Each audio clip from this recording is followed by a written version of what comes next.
ஒரு தீக்குச்சி தீப்பெட்டியை பார்த்து கேட்டுதான், நாம் 2 பேரும் தானே உரசிக்கிறோம், ஆனால் நான் மட்டும் தீ பிடிச்சி எரிஞ்சு போகிறேன், நீ அப்படியே இருக்கிறியே அப்படின்னு தான். அதுக்கு தீப்பெட்டி சொல்லியிருக்குது, உனக்கு தலையில் கணம் இருக்குது அதனால் அழிஞ்சு போகிற அப்படின்னு தான். எப்படி இருக்கு பாருங்கள் இந்த பதில். தலையில் கணம் உள்ளவங்க யாருமே சரியாக இருக்க முடியாது. எவ்வளவு பெரியவங்களாக இருந்தாலும் சரி, ரொம்ப கஷ்டம்தான் அது. கர்வம்ங்கிறது கூடவே கூடாது. இதை விளக்கிறதுக்கு மகான் ஒருத்தர் ஒரு சம்பவத்தை சொல்கிறார். அர்ஜுனன் தீர்த்த யாத்திரை பண்ணானா. அப்போது தென்னிந்தியாவுக்கு வந்திருக்கிறான். ராமேஸ்வரத்துக்கு போனப்போ அங்கே இலங்கைக்கு கல்லுலாம் அடுக்கி போடப்பட்டிருந்த பாலத்தை பார்த்தானா. ஒரு சின்ன குரங்கு அதுக்கு பக்கத்தில் விளையாடிக்கிட்டு இருந்திருக்கு.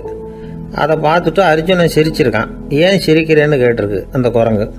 ராமன் மிகச்சிறந்த வில் வீரன். அப்படி இருக்கிறப்போ அவன் இலங்கைக்கு அம்புகளாலேயே ஒரு பாலம் கட்டியிருக்கலாம். அதை விட்டுட்டு போயும் உன்ன மாதிரி குரங்குகளை துணையாக வச்சுக்கிட்டு இப்படி ஒரு கருங்கல் பாலத்தை கட்டியிருக்கிறானே அப்படின்னு நானா. அம்புகளால் பாலம் கட்ட முடியுமா அப்படின்னு கேட்டுதான் குரங்கு. ஏன் முடியாது, என்னால் முடியுமேன்றிருக்கான் அர்ஜுனன். அம்பால் பாலம் கட்டலாம், இருந்தாலும் என்ன மாதிரி குரங்குகள் ஏறி நடந்தா அது தாங்குமா? அதனால தான் ராமர் கருங்கல் பாலமே கட்டினார் அப்படின்றது குரங்கு சொல்லிச்சான். அப்படியே சொல்கிற, நான் வேணும்னா இப்போ அம்புகளாலேயே ஒரு பாலத்தை கட்டுறேன், நீ அது மேலே ஏறி நடந்து பார். பாலம் விழுந்துட்டுதுன்னா நான் தீ மூட்டி அதில் குதித்து உயிர் தியாகம் பண்ணி விடுறேன் அப்படின்னு நான் ரொம்ப கோபமாக. உடனே அந்த சின்ன குரங்கு பெரிய உருவம் எடுத்துட்டு தான் கையில் கதையோடு அர்ஜுனன் முன்னாடி நிற்கிறான் அனுமன். பார்த்தா, என்னுடைய தலைவர் ராமரையா இழிவாக பேசுகிற, நீ இப்போ பாலம் கட்டு, நான் என்னுடைய பலத்தை காட்டுறேன் அப்படின்னு அனுமன். அர்ஜுனன் தன்னுடைய காண்டிபத்தை எடுக்கிறான், சரமாரியாக அம்புகளை விடுறான். அதெல்லாம் ஒன்றோட ஒன்று கோத்துக்கிட்டு அப்படியே பாலம் மாதிரி நிற்கிது. அர்ஜுனன் தலை நிமிர்ந்து நின்னான். அனுமன் உயர கிளம்பி அங்கேருந்து பாலத்தில் பொத்துன்னு இறங்கினான். பாலம் அப்படியே நொறுங்கி போச்சு தூள் தூளாக. என்ன அர்ஜுனா, இப்போ என்ன செய்ய போகிற அப்படின்னு நான் ஏளனமா. அர்ஜுனன் தலையை தொங்க போட்டுக்கிட்டான். சொன்னபடி தீ மூட்டி அதில் குதிக்கிறதுக்காக 3 தடவை சுற்றி வந்தான். அப்போது கிருஷ்ணர் அங்கே வந்தார். என்ன அர்ஜுனா, என்ன நடக்குது, என்ன இது அப்படின்னு ஒன்றும் தெரியாத மாதிரி கேட்டார். அர்ஜுனன் வாயை திறக்கிறதுக்கு முன்னாடி அனுமன் வாயை திறந்தான், நடந்ததை சொன்னான். அர்ஜுனன் சவால் விட்டபடி உயிர் திறந்தே ஆகணும்னு அனுமன். கிருஷ்ணர் யோசனை பண்ணார். நல்லது, இந்த சவால் விட்டதுக்கும் நடந்ததுக்கும் யார் சாட்சி? பெரிய ஒருத்தரை சாட்சியாக வச்சுக்கிட்டல்லவா நீங்கள் இந்த போட்டியை நடத்தியிருக்கணும் அப்படின்னார். அதனால் என்ன, இப்போ மறுபடியும் அந்த போட்டியை நடத்திவிட்டா போச்சு, என்னால் அந்த அம்பு பாலத்தை நொறுக்க முடியாதா அப்படின்னு அனுமன். சரி, இப்போ மறுபடியும் அது நடக்கட்டும்னார் கிருஷ்ணர். அர்ஜுனன் அம்பு பாலம் அமைச்சான். அனுமன் ஏறி குதிச்சான். பாலம் அசைஞ்சு கொடுக்கவே இல்லை, அவ்வளோ உறுதியாக இருக்குது. இப்போ அனுமன் தலையை குனிஞ்சிக்கிட்டான். அர்ஜுனன் நன்றியோடு நிமிர்ந்து பார்த்தான். கிருஷ்ணருடைய தோள்கள்லேயும் முதுகள்லேயும் ரத்தம். என்ன சுவாமி, என்ன நடந்ததுன்னு நான் பதறி போய், உன் அம்பு பாலத்தை நான் தான் முட்டு கொடுத்து தாங்கிக்கிட்டு இருந்தேன். அனுமன் குதிச்சப்போ என் மேலே ஏற்பட்ட காயங்கள் இவை. பின்ன உன்னுடைய அம்பு பாலத்தினாலேயா பாலம் நின்றுதுன்னு நினைக்கிற அப்படின்னாரான். முதல்ல அர்ஜுனன் அப்புறம் அனுமன் 2 பேருக்குமே கர்வ பங்கம் ஆகிட்டு தான். அதாவது அவங்கக்கிட்ட இருந்த கர்வம் போயிட்டுது. யாராக இருந்தாலும் கர்வம் கூடாதுங்கிறத இதிலேருந்து நாம் புரிஞ்சுக்கணும். இந்த காலத்தில் நாமெல்லாம் எந்த விஷயத்துக்கெல்லாம் கர்வப்பட்டுக்கிட்டு இருக்கோம் தெரியுமா? 2 பெண்கள் தங்களுடைய கணவன்மார்களை பற்றி ரொம்ப பெருமையாக பேசிக்கிட்டாங்களாம். அதில் ஒரு அம்மா சொல்லியிருக்கு, என் வீட்டுக்காரர்கிட்ட எந்த சப்ஜெக்ட் கொடுத்தாலும் சரி, அந்த விஷயத்தை பற்றி அழகாக 1 மணி நேரம் பேசுவார் அப்படின்னாங்களாம். உடனே இன்னொரு அம்மா, அது என்ன பிரமாதம், என் வீட்டுக்காரருக்கு சப்ஜெக்டே தேவையில்லை, விஷயமே இல்லாமல் நாள் பூரா பேசிக்கிட்டு இருப்பார் அப்படின்னாங்களாம். விவசாயிகள் அவங்க விவசாயம் முன்னேறி இருக்கிற அளவுக்கு விவசாயிகளுடைய வாழ்க்கை தரம் முன்னேறலை. அந்த அளவுக்கு அவர்கள் நாட்டுக்காக உழைச்சிக்கிட்டு இருக்கிறாங்க. அந்த காலத்திலே அதை பற்றி ஒரு கதை சொல்கிறது உண்டு. ஒரு வயசான ஆள் நிலத்தில் ஏறு உழுதுகிட்டு இருந்தாராம். கிழிஞ்சு போன ஒரு சின்ன துண்டை தான் இடுப்பில் கட்டியிருந்தாராம். தலையில் ஒரு கந்தலை சுற்றி இருந்தார். உடம்பு பூரா சேரு, ரொம்ப ஏழை. ஏறு ஓட்டிகிட்டு இருக்கிறவர் வேறு எப்படி இருப்பார்? இருந்தாலும் அந்த ஆள் ரொம்ப ஜாலியாக பாட்டு பாடிக்கிட்டே ஏறு உழுதுகிட்டு இருந்தாராம். உடம்புல தான் அவர் ஏழையை தவிர மனசில் ஒரு ஏழையாக தெரியல. அந்த சமயத்தில் அந்த நாட்டு ராஜா அந்த பக்கமாக குதிரை மேலே வந்தாராம். வேட்டைக்கு போயிட்டு பரிவாரங்களோடு திரும்பி வந்துகிட்டு இருக்கிறார். ரொம்ப செல்வ செழிப்பில் இருக்கிற ராஜா அவர் இந்த வயசான விவசாயியை பார்த்துருக்கார். இந்த ஆள் ரொம்பவும் ஏழைங்கிறது அவர் பார்த்தாவே பளிச்சுன்னு தெரியுது. கட்டிக்கிறதுக்கு நல்ல துணி இல்லை, உடம்போ அழைச்சி போயிருக்குது, வயிறு முதுகில் போய் ஒட்டிகிட்டு இருக்கு, கண்ணு குழு விழுந்து போயிருக்குது, ஆனாலும் முகத்தை பார்த்தா சந்தோஷமாக இருக்கிற மாதிரி இருக்கு. இவ்வளவு உற்சாகமாக பாடிக்கிட்டு இருக்கிறாரே அப்படின்னு ஆச்சரியமாக நினச்சி பார்த்தார் அந்த ராஜா. சரி, அவர்கிட்ட கொஞ்சம் பேச்சு கொடுத்து பார்க்கலாம் அப்படின்னு முடிவு பண்ணார். ஐயா பெரியவரே, இப்படி கொஞ்சம் வர முடியுமான்னாராம். பொழுது போகிறதுக்குள்ளே நான் இந்த வயல் பூரா உழவு ஓட்டி ஆகணும், அதனால் பேசுறதுக்கு நேரம் இல்லை அப்படின்னாராம் அந்த பெரியவர். என்ன அவ்வளவு அவசரமா? மீதி இருந்தால் நாளைக்கு ஊதுவப்படாதா? அது சரி, உனக்கு எத்தனை ஏக்கர் நிலம் இருக்குது அப்படின்னு விசாரிச்சிருக்கார் ராஜா. எனக்குன்னு சொந்தமாக உள்ளங்கை அளவு கூட நிலம் கிடையாது. இது எங்கள் முதலாளியோட நிலம். இதை பூராவும் ஊது முடிச்சாதான் அவர் கூலி கொடுப்பார். நான் கூலிக்கு ஊதுகிட்டு இருக்கிறேன். உங்ககிட்ட பேசிக்கிட்டு இருந்தா அவருக்கு துரோகம் பண்ணது மாதிரி ஆயிடும் அப்படின்னாராம். ராஜா குதிரையை விட்டு கீழே இறங்கினார். வரப்பில் நடந்து அந்த பெரியவர்கிட்டயே போனாராம். சரி, ஒரு நாள் பூரா ஊதான் உனக்கு எவ்வளவு கூலின்னு கேட்டிருக்கார். 8 அணா கூலி கிடைக்கும்னாராம் அவர். இது ரொம்ப காலத்துக்கு முன்னாடி நடந்த ஒரு சம்பவங்கிறதுனால அப்போ 8 அணா கூலிங்கிறது ரொம்ப பெருசு. இருந்தாலும் அதுவும் அந்த ராஜாவுக்கு பெரிய கூலியா தெரியல. இவ்வளவு தானா, இதை வச்சுக்கிட்டு நீ எப்படி காலம் தள்ளுற அப்படின்னாராம். ஒன்றும் கவலை இல்லை அப்படின்னாராம் அவர். ராஜாவுக்கு ரொம்ப ஆச்சரியமா போச்சு. 8 அணா கூலி வாங்குற இந்த ஆளு கவலை இல்லாமல் இருக்கிறார், ஏராளமான வசதியோடு இருக்கிறன்னா கவலை இல்லாமல் வாழ முடியலையே அப்படின்னு நினச்சி பார்த்துருக்கார். அது சரி, 8 அணாவில் எப்படி குடும்பம் நடத்துற அப்படின்னு கேட்டாராம்.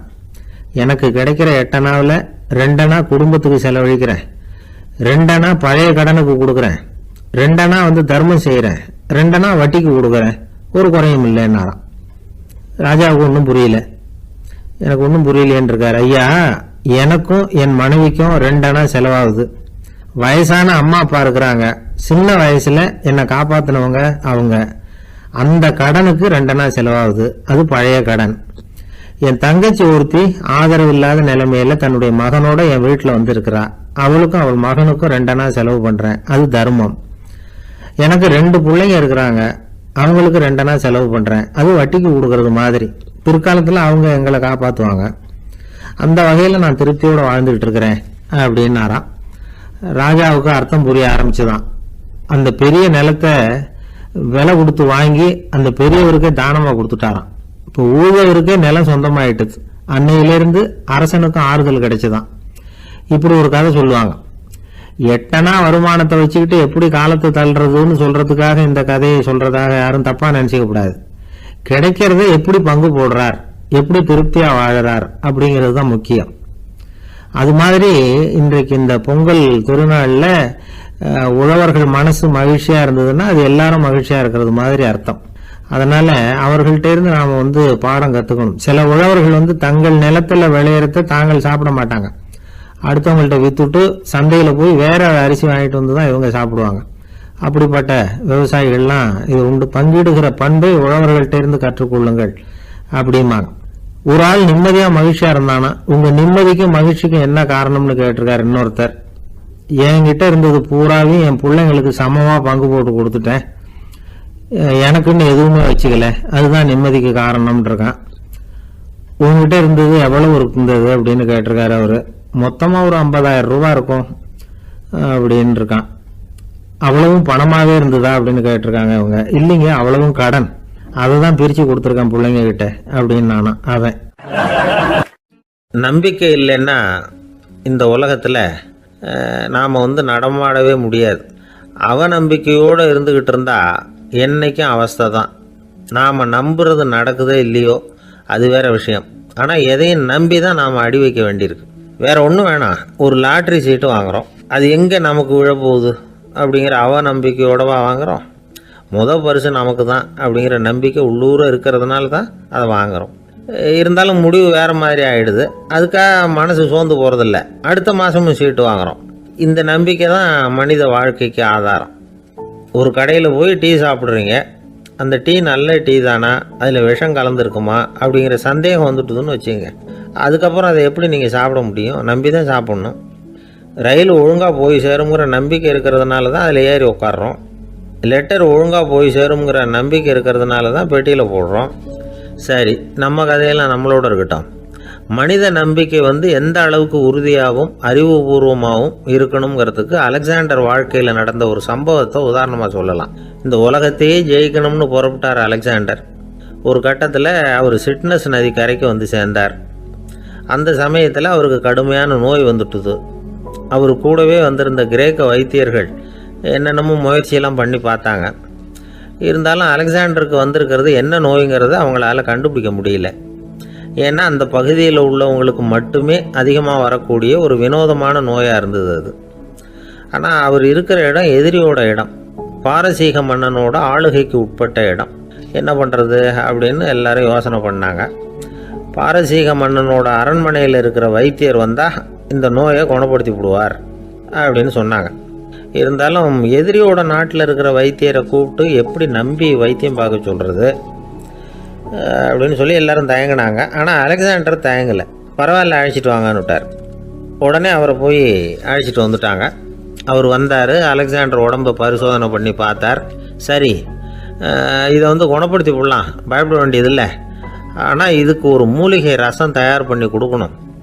நான் போய் அதை தயார் பண்ணிவிட்டு 2 நாளில் திரும்பி வந்துடுறேன் அப்படின்னு சொல்லிவிட்டு போனார் அந்த வைத்தியர்.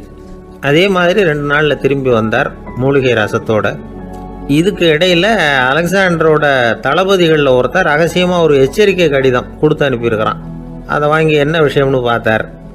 இப்போ உங்ககிட்ட வந்திருக்கிற எதிரி நாட்டு வைத்தியரை நம்பாதீங்க, அவன் கொண்டுகிட்டு வந்திருக்கிற மூலிகை ரசத்தில் விஷம் கலந்துருக்குது அப்படின்னு அதில் எழுதியிருக்கு. அதை பார்த்தார் அலெக்சாண்டர்.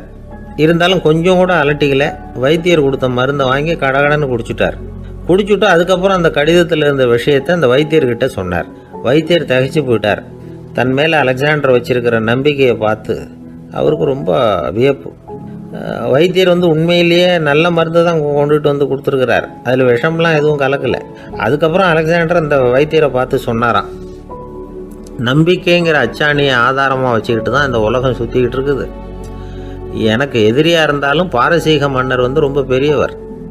அப்பேற்பட்ட மன்னருடைய அரண்மனை வைத்தியர் தொழில் நேர்மை இல்லாதவராக இருக்க மாட்டார். அப்படி இருந்தால் அவரை அரண்மனை வைத்தியராக வச்சிருக்கவே மாட்டாங்க அப்படின்னு நம்பினேன். என்னுடைய நம்பிக்கை வீண் போகலை அப்படின்னாராம். இதுதான் மானுட நம்பிக்கைங்கிறது. இந்த காலத்துலேயும் இது மாதிரி இந்த மானுட நம்பிக்கையை ரொம்பவும் சாமர்த்தியமாக கையாளுகிற கெட்டிக்காரங்க சில பேர் இருக்கிறாங்க. இந்த காலத்து குரு, அவருக்கு ஒரு சிஷ்யன். குரு முன்னாடி அந்த சிஷ்யன் ரொம்ப பணிவாக நின்று, குருவே, உங்கள் கையால் விஷத்தை கொடுத்தாலும் அதை வாங்கி மடமடன்னு குடிச்சிருவேன் அப்படின்னா. உன்னுடைய குரு பக்தியை மெச்சினேன் அப்படின்னார் குரு. அதுக்கு அந்த சிஷ்யன், அப்படி இல்லை குருவே, உங்ககிட்ட சிஷ்யனாக இருக்கிறத விட உங்கள் கையால் விஷத்தை வாங்கி குடிச்சு விடுறது ரொம்ப நல்லது, அதனால தான் அப்படி சொன்னேன் அப்படின்னா. ஒரு காடு, நல்ல மரம்லாம் செழிச்சு இருந்தது. அப்படிப்பட்ட காட்டில் ஒரு சாது இருந்தார். அவர் எப்படின்னா எப்பவும் ஒரு மரத்தடியில் உட்காந்துருப்பார். ஏன்னா அவருடைய இருப்பிடமே அதுதான். அவர் என்ன பண்ணுவார், 3 கல் வச்சுருந்தார். செங்கல் மாதிரி இருக்கும், ஆனால் அதை விட கொஞ்சம் பெருசாக இருக்கும். எதுக்கு அந்த 3 கல்லுன்னா அதுதான் அவருடைய படுக்கை.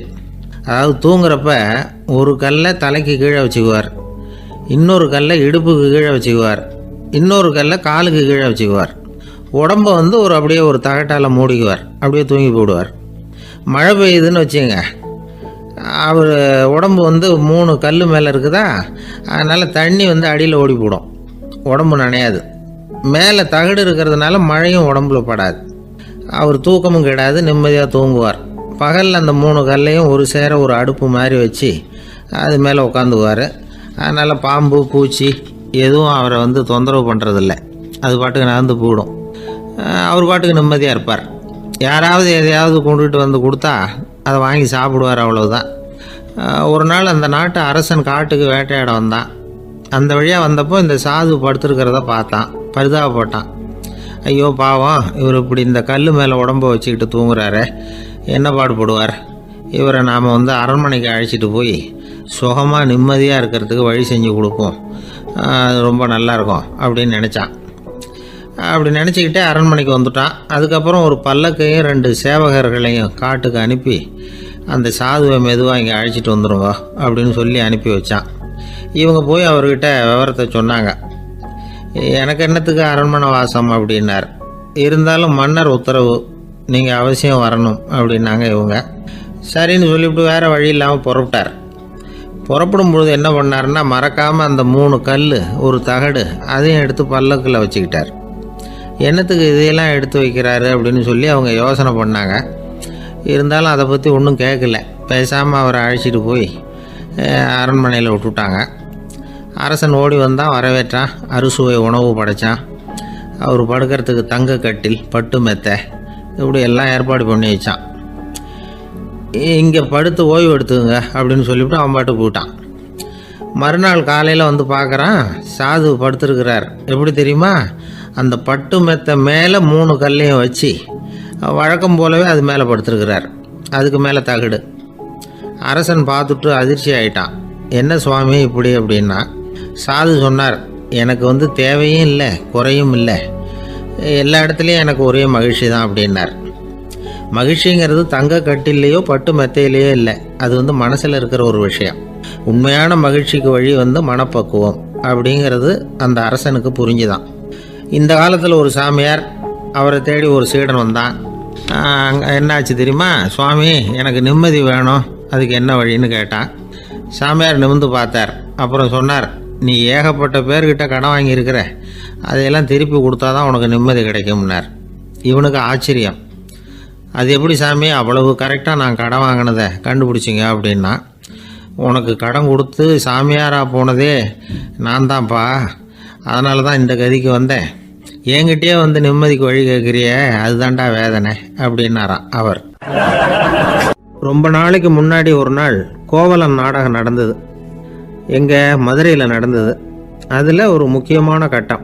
கண்ணகி கிட்ட சிலம்பை வாங்கிக்கிட்டு அதை விற்கிறதுக்காக மதுரை நகருக்கு புறப்படுறான் கோவலன். அந்த சமயத்தில் கண்ணகி பாடுற மாதிரி ஒரு நாடக பாடல் நாடக ஆசிரியர் எழுதினது.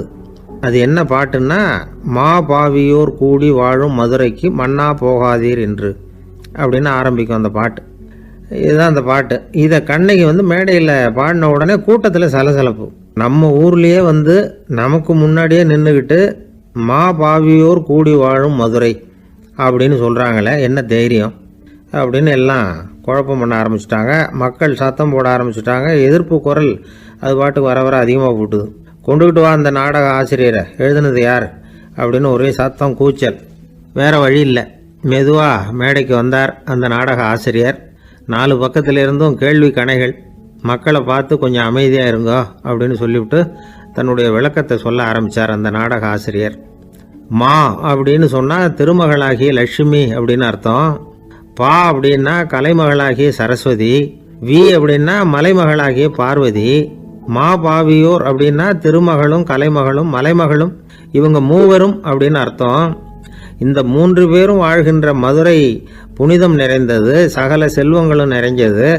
அப்படிப்பட்ட ஊரில் நான் அணிந்து கொள்ளும் இந்த சாதாரண சிலம்பை யார் வாங்கிக்குவாங்க அப்படிங்கிற எண்ணத்தோடு தான் கண்ணகி அப்படி சொல்கிறா. அதை நினச்சி தான் நான் எழுதினேன். ஆகவே மதுரையை ரொம்ப சிரமப்படுத்தணும், ரொம்ப மோசமாக எழுதணும் அப்படிங்கிற எண்ணம்லாம் எனக்கு கிடையாது. பெருமைப்படுத்தணும்னு நினச்சி தான் அப்படி எழுதினேன் அப்படின்னு விளக்கம் கொடுத்தாராம்.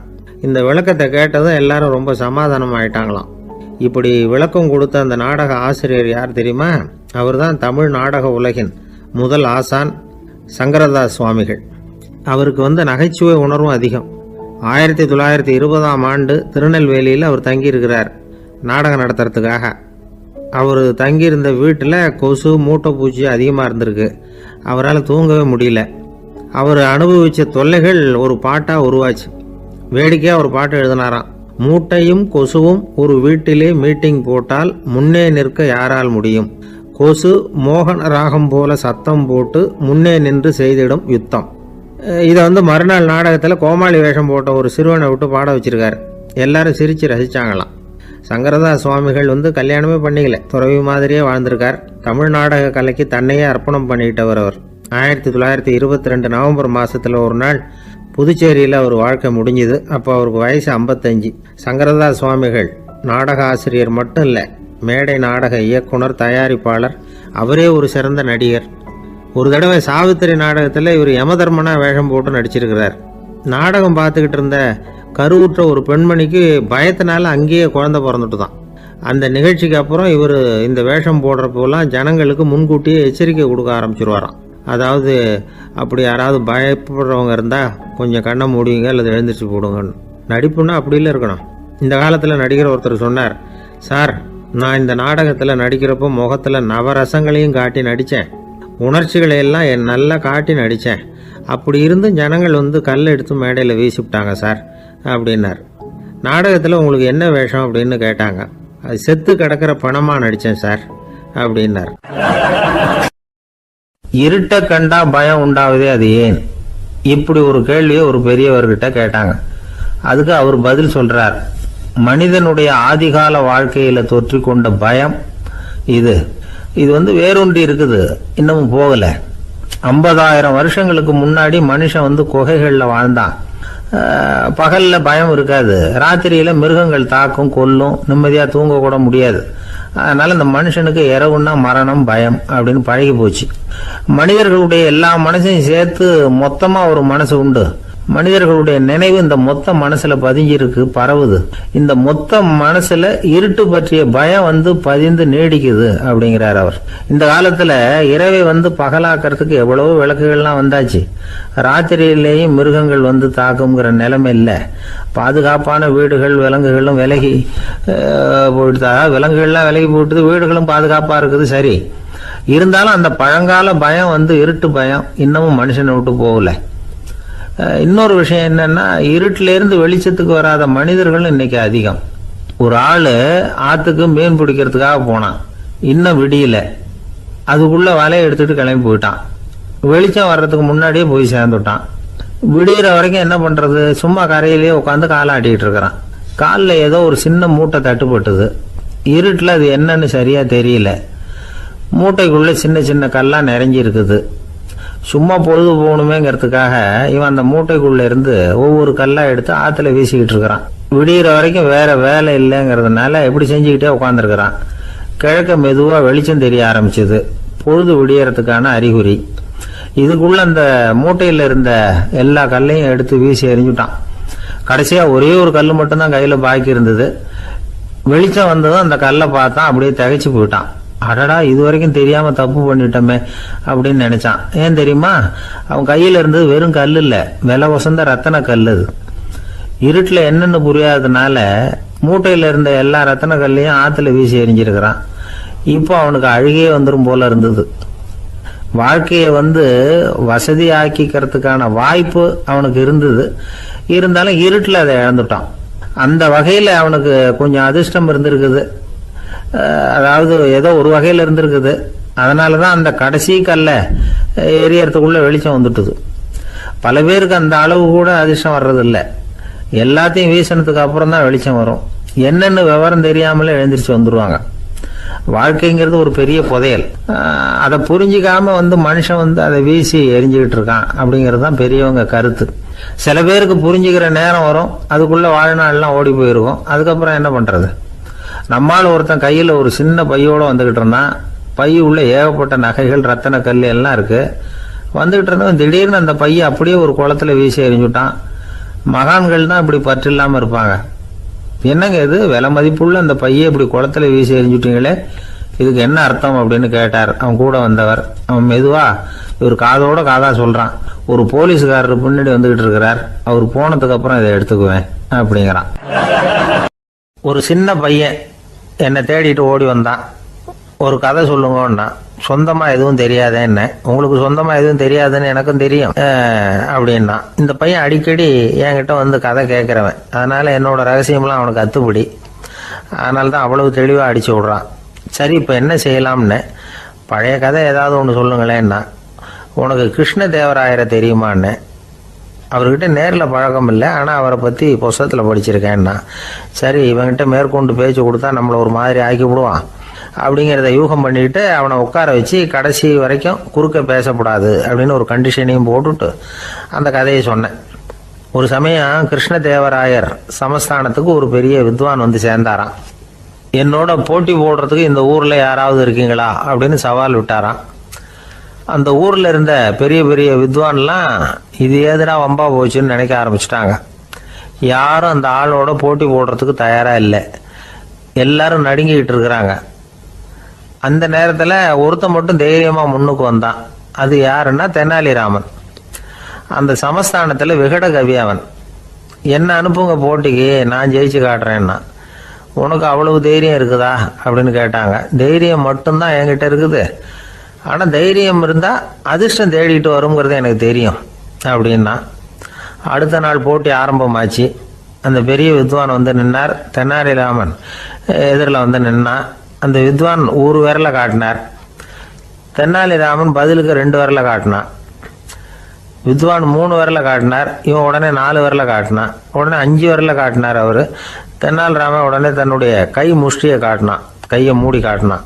அவ்வளோதான். அந்த பெரிய வித்வான் கிருஷ்ணதேவராயர் காலில் விழுந்தார். நான் தோத்துட்டேன், என் தோல்வியை ஒத்துக்கிறேன் அப்படின்னு சொல்லிவிட்டார். கிருஷ்ணதேவராயர் அவரை தனியாக அழைச்சிட்டு போய் என்ன நடந்ததுன்னு விசாரித்தார். அந்த வித்வான் விளக்கம் கொடுத்தார். ஆண்டவன் ஒருவன் தான் உண்டுங்கிறத விளக்கறதுக்காக நான் ஒரு விரலை காட்டினேன். அப்படி இல்லை, சக்தியை சேர்த்தா சக்தி சிவன் 2 பேர் உண்டுன்னு உங்கள் வித்வான் 2 விரலை காட்டினார்.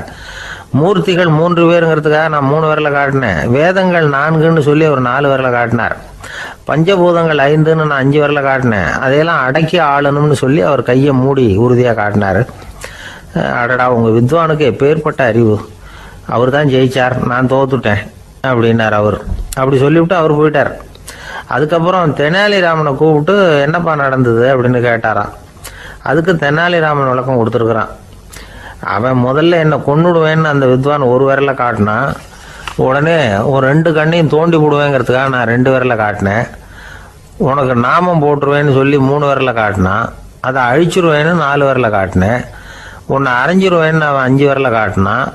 நான் உங்களை குத்தி விடுவேன்னு சொல்லி கையை மூடி காட்டினேன் அப்படின்னா. இப்போ பாருங்க, ஜெயிச்சது யார்? தைரியம் மட்டும் இருந்துட்டா அதிர்ஷ்டம் தானாக தேடி வருங்கிறது எவ்வளவு உண்மையாக போச்சு. அதனால் நாம் எப்பவும் தைரியமாக இருக்கணும்னு சொல்லிவிட்டு என் எதிரில் கதை கேட்டுட்டு உட்காந்துருந்த சின்ன பையனை பார்த்தேன். அவன் என்னை நிமிர்ந்து பார்த்தான். அவன் தன்னோட கை கால் 2ஐயும் ஒரு மாதிரியாக என் முன்னால் தூக்கி 20 விரலை காட்டினான். எனக்கு ஒன்றும் புரியல. இதுக்கு என்னப்பா அர்த்தம்னு கேட்டேன். இதே கதையை இதுக்கு முன்னாடி என்கிட்ட 20 தடவை நீங்கள் சொல்லியிருக்கீங்கன்னு அர்த்தம் அப்படின்னா. 2 பேர் சுவாரஸ்யமாக பேசிகிட்டு இருக்கிறப்போ குறுக்க புகுந்து தொந்தரவு பண்ணுறதுக்குன்னே சில பேர் இருப்பாங்க. அது ரொம்ப இடைஞ்சலாக இருக்கும். இதே மாதிரி மின்காந்தம் கூட குறுக்க புகுந்து தொந்தரவு பண்ணும். கடைசியில் அது ஒரு பெரிய இடைஞ்சலில் கொண்டாந்து விட்டுரும். சில வீடுகளில் கேபிள் கனெக்ஷன் இல்லாமல் சில தனியார் டிவி காட்சிகள் தெரியும். அதுக்கு என்ன காரணம்னா இந்த மின்காந்த குறுக்கீடு தான் காரணம். இதைத்தான் சுருக்கமாக இஎம்ஐ அப்படின்னு சொல்கிறாங்க. அதாவது எலக்ட்ரோ மேக்னெட்டிக் இன்டர்ஃபியரன்ஸ். இது ஏற்படக்கூடிய இடங்கள் எது எதுன்னு எடுத்துக்கிட்டால் அது ஒரு பெரிய பட்டியலாகவே போயிடும். இந்த இஎம்ஐ தொந்தரவு வந்து கேபிள் டிவியில் மட்டும்தான் இல்லை, ராக்கெட் ஏவுதளத்தில் உள்ள ரேடார்கள், அங்கே உள்ள சில சக்தி வாய்ந்த தொலைத்தொடர்பு சாதனங்கள், விமான தளங்களில் உள்ள ரேடார்கள், கப்பல் தளங்களில் பொருத்தப்பட்டிருக்கக்கூடிய சக்தி வாய்ந்த ஆண்டனாக்கள், இப்படி நிறைய சொல்லலாம். காவல் நிலையங்களில் பயன்படுத்தப்படுகிற வயர்லெஸ் தொடர்பு சாதனங்கள் கூட ஓரளவுக்கு இந்த மின்காந்த அலைகளை வந்து வெளியிடும். நம்ம வீட்டில் உட்காந்துக்கிட்டு ரேடியோ கேட்டுக்கிட்டு இருப்போம் அல்லது டிவி பார்த்துக்கிட்டு இருப்போம். அந்த சமயத்தில் பக்கத்து தெருவில் ஒரு மோட்டார் சைக்கிள் அல்லது காரு, குறிப்பாக பெட்ரோல் இன்ஜின், அது போகிறப்போ அதில் உள்ள மின்கலத்தில் வந்து, அதாவது மேக்னட்டோ பேட்டரியிலிருந்து வெளிப்படுகிற மின்காந்த அலை இங்கே வந்து டிவியிலையும் ரேடியோவிலையும் கரகரப்பு உண்டு பண்ணும். சரி, இது வந்து பெருசாக என்ன இடைஞ்சலை உண்டு பண்ணிட போகுது அப்படின்னு நாம் அலட்சியமாக நினைக்கலாம். வயசானவங்களுக்கு மறதி நோயின்னு ஒன்று வரும்ல, அல்ஷமீர், அதாவது மூளையில் உள்ள செல்கள் வந்து செயலிழந்து போயிடுறது. அது செய்ய வேண்டிய வேலையை மறந்துடும். மனைவியே எதிரில் வந்து நின்னா கூட உன்னை எங்கேயோ பார்த்தது மாதிரி தெரியுதே அப்படின்னு சொல்லிட்டு இருப்பாங்க. அப்படி ஒரு மறதி. இந்த விசித்திரமான நோய்க்கு இதுவரைக்கும் மருந்தே இல்லைன்னு வேற சொல்கிறாங்க.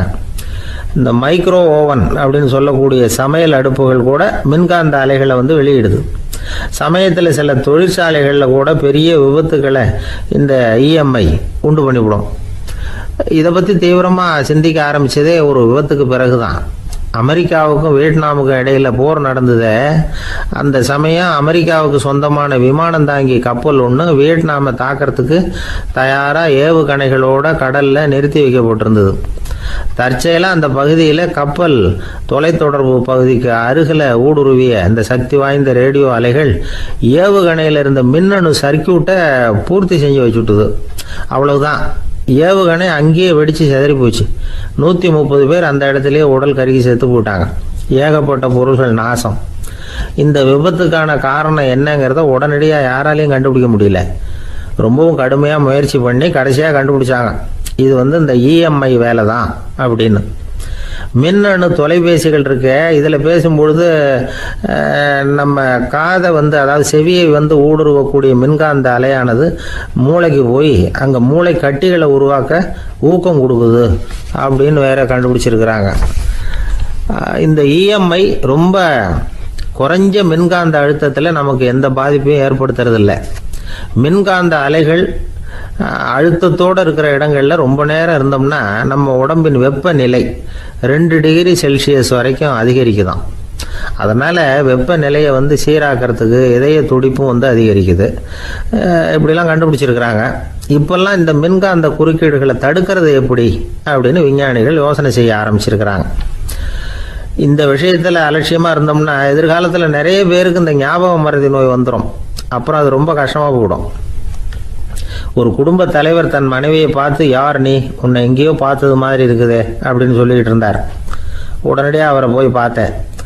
வாங்க டாக்டர்கிட்ட போகலாம் அப்படின்னு. அவர் என்னை தனி